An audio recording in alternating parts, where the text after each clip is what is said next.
Yo, what's going on, everybody? It's your boy Big Blue. We're here. We're back with another video. Let's go right into it. This one's gonna be from Charles Kirks. It's gonna be titled "Kirk's Fastest Red Pill of 2024." Red pill as far as like the red pill community. I don't know. Let's get right into it. See what red pill we talking about. I hear about like the Haitians in Ohio, closer, taking over cities, and the thing about eating people's pets, I don't know if that's true. It is true. But I was wondering if you could speak a little bit on that specifically, and I'm kind of These Republicans are so like dead set on one person saying that pets were being eaten.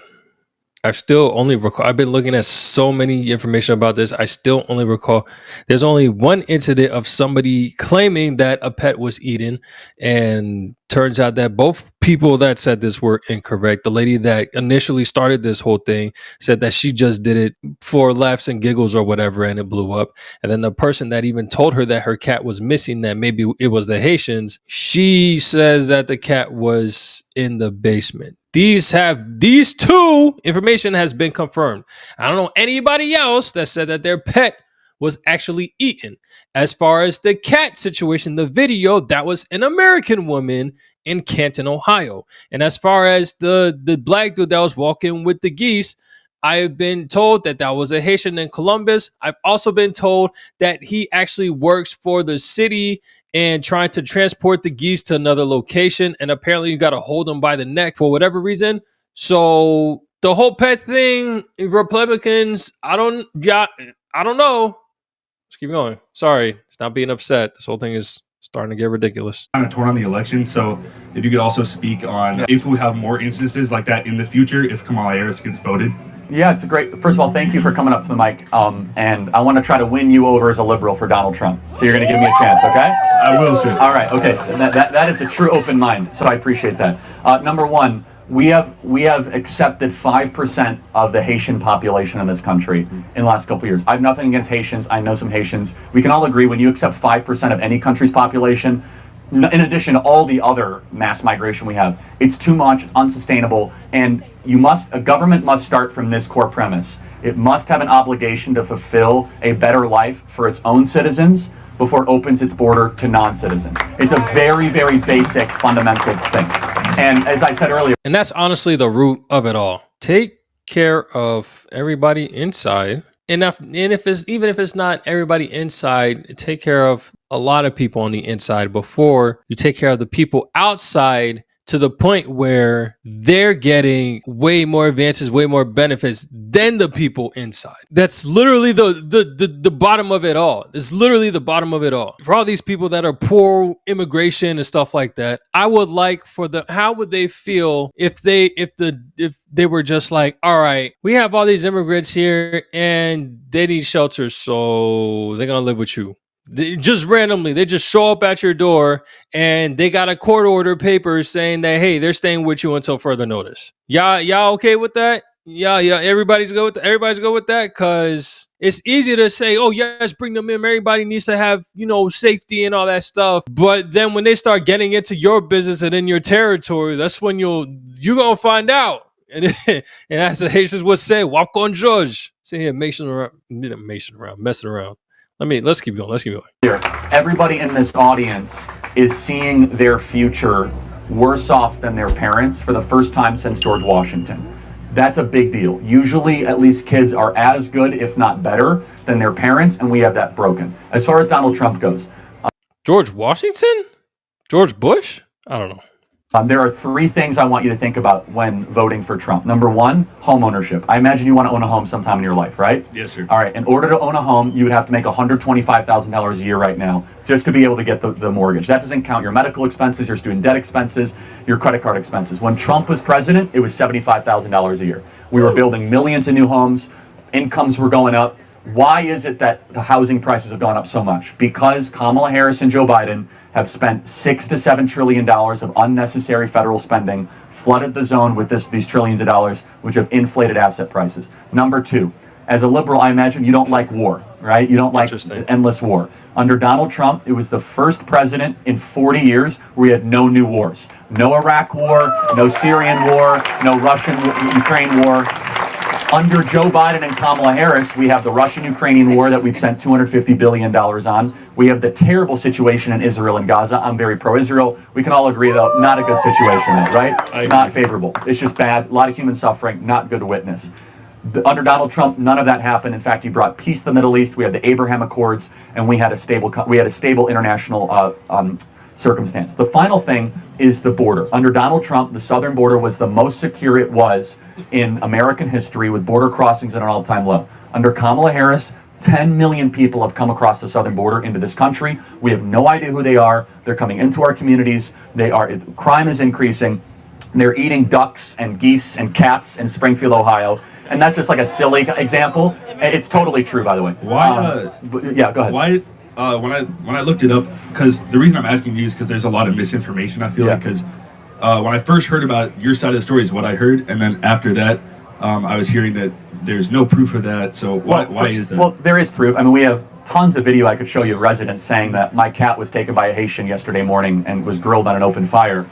They won't accept it as a police report. I know way too much about Springfield, Ohio police reports right now, but they won't accept it as a police report because it's an animal control problem. It's just, again, you have to just look at the residents. Either they're all lying and they're all in on it, or there's something to this.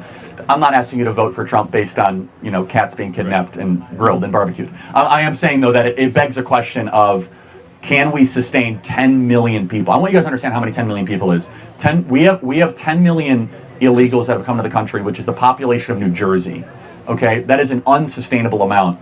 Under Donald Trump, we had the border secure and it will stay secure. So those three things. We had a great economy under Trump, and it was easier for you guys to own homes. We had no wars, and you guys are closer to World War III than ever before. You guys that are all, by the way, military age, I hope you don't get into World War III because you might be drafted under the current circumstance, and you guys might laugh.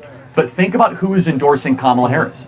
Dick Cheney, that's serious. Leon Panetta, Liz Cheney. These are the warmongers of 20 years ago that got us into these wars. So I am not fear-mongering here, guys. The people that got us into these failed wars, by the way, this is 9/11 today, and we remember what happened on 9/11, and then we remember our terrible reaction on 9/11 when we decided to invade Iraq and Afghanistan. Let us never do that again. Let us never invade sovereign countries. Amen. And I think you would sympathize with that. I agree. And this is why we're seeing Bobby Kennedy, Elon Musk, Tulsi Gabbard, people that are card-carrying Democrats, vote for Trump and voice support for Trump, because what's happening at the Democrat Party is this very sinister combination. It's a party of censorship, it's a party of war, a party of open borders that is against actual traditional liberal values. I agree. Do it. So which way you leaning? Can I get a hat? That's a good answer. Okay. Thanks, man. Oh, that's all right. I see what you mean. Thank you. Yo, what's going on, everybody? If you reached this far into the video, that means that you are a real one, and I appreciate it. I appreciate you. We reached 500 subs, which is great. Thank you guys so much. And that being said, we're halfway to our goal, which is 1,000 subs. Let's clap it up. So as a token of my appreciation, we're going to be doing a small giveaway once we hit the goal. But do know that as this channel continues to grow, the giveaway amount is also going to grow. But more details is going to come later on. And if you're new to the channel, go ahead and like, subscribe so you can be part of this great community of living one Geta. Let's go ahead and get back to the video. The quickest red pill. I'm thinking red pill like the whole red pill community, but clearly that's not it. Thank God. I don't know why I thought red pill community, but okay, now that makes a lot more sense. I mean, when you lay things out like that, and that's not even the half of it. That's not even the half of it. It seems like this whole thing took a big shift on the narrative that the Republicans are trying to go for, which, I mean, I guess is fine. I don't know. Very interesting. That was the quickest turnaround. I mean, it only took 5 minutes, which, I mean, I think personally, maybe he should do just a little more research. I mean, I don't even know what research that he could really do. There really isn't much to research on the left because we've been living in the democratic world for the past 4 years. So you see what's happening. It's kind of hard to justify everything that the right may be saying about the left if we're living in it right now. The only thing that the right can do is to say what we're not going to do, what we're going to change. If anything, that's like, so it's kind of hard to really say something that the liberals are going to say. How is Kamala going to be the vice president? She's going to do anything majorly different than what Biden is doing or said he was going to do. He's not. She's not. So it's like kind of hard for her where she's going to go with this. All she could say is that we're just going to be where we're at, or we're going to continue. But the crazy thing is she's very socialist. So it's kind of a weird situation that I see with Kamala, where it's like she can bring in a lot of change, but the only change that she's talking about really doesn't help our economic situation by no means. And when the economic conversation comes up, she's very okay, I'm not even going to get into that. Okay. Anyways, interesting take. I like Charles's Kirk. Quick rundown of everything. I wish, there could be more elaboration on other important stuff, like, the whole abortion. But I mean, some people, when you're in college, you think differently when it comes to kids. When you're an adult and you have kids, you definitely think differently when it comes to kids. So I think it's depending on the demographic, it's going to be hard to really have kids, especially in that, I say kids like they're 30 years younger than me, have adults, that college kids that really take into consideration the idea of life and the natural order when it comes to procreating and stuff like that.